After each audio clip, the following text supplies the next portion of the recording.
समान विचार राख्नेहरू भनेको मुलुकमा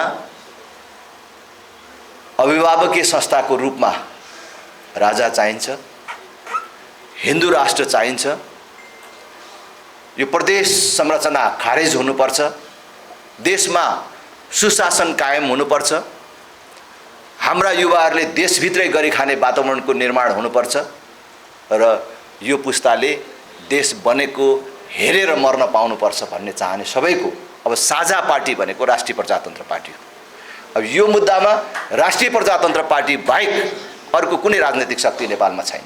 त्यसकारण यो विचार राख्ने सबै दिदीबहिनी दाजुभाइहरूलाई म राष्ट्रिय प्रजातन्त्र पार्टीमा समाहित हुन र यो अभियानलाई तीव्र बनाउन हार्दिक अपिल गर्छु। हामी आम निर्वाचनको मुखमा आएका छौँ। मैले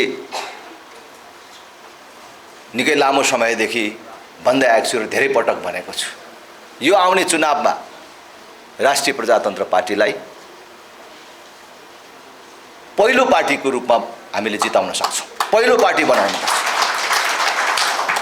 सामान्य आँखाले हेर्यो भने कठिन जस्तो, असम्भव जस्तो लाग्छ, तर आज तपाईहरू हेर्नुहोस्, राष्ट्रिय प्रजातन्त्र पार्टीको इतिहासमा 51 सालको निर्वाचन बाहेक यो राष्ट्रिय प्रजातन्त्र पार्टी भन्ने पार्टी जहिले कहिले 2टा कहिले 3टा अनेक खण्डमा विभक्त भएर चुनावमा गयो। पहिलोचोटि राष्ट्रिय प्रजातन्त्र पार्टी एउटै राष्ट्रिय प्रजातन्त्र पार्टी मात्रै भएर चुनावमा जाँदैछ। बाहिर रहेका अरू जीवनमा कहिले राष्ट्रिय प्रजातन्त्र पार्टीको झण्डा नबोकेको, राष्ट्रिय प्रजातन्त्र पार्टी नभएका साथीहरू समेत अब हाम्रो मूल पार्टी भनेको, मूल राजनीतिक शक्ति भनेको राष्ट्रिय प्रजातन्त्र पार्टी नै हो भनेर राष्ट्रिय प्रजातन्त्र पार्टीमा समाहित हुने क्रम तीव्र रूपमा बढेर गएको छ।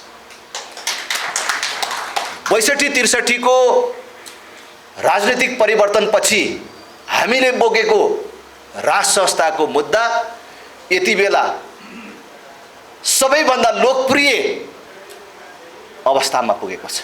राज संस्थाको मुद्दा अहिलेको जस्तो लोकप्रिय अवस्थामा पहिले थिएन। यसको लोकप्रियता पनि उत्कर्षतर्फ छ।